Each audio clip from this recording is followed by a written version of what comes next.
Hey everyone, we're here with the E-Flite EC-1500 and we have some new updated spinner back plates to show you.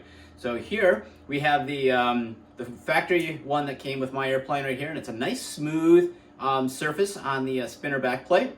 And then we have the new updated design shown right here, and this has these little protrusions on it. So let's go over and I'll kind of zoom in here and give you guys a little bit closer look. And you can see the original design is all flat, no protrusions at all on it or bosses. And the new design has 5 bosses that stick out on the surface in which the prop actually fits into. Now, on the back side of the propeller, there are 5 cavities that line up exactly with these 5 nubs. And what this does is that it actually transfers some of the propeller torque directly into these bosses here, which is, of course, assembled on the spinner back plate.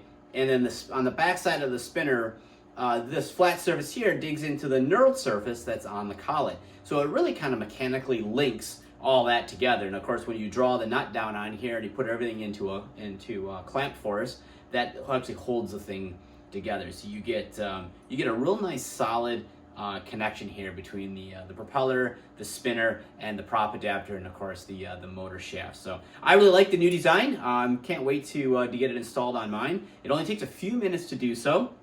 And the part number is available through Horizon Hobby, and if you look down in the comments section of the video, you'll see that the revised number is shown there, and it's available through Horizon. At some point, all new EC-1500s will include the updated design, but it's a little bit of a transition right now, and it's really kind of up to you. If you have a current model right now and that's something you want to do to yours, then by all means go ahead and do that. And if you're happy with the existing design, that's perfectly fine too. For me, I love the new design. I like the idea that the propeller is locked in directly into the spinner back plate here, and the spinner back plate is locked in with the knurled surface of the prop adapter. So I'm really excited about the new design here.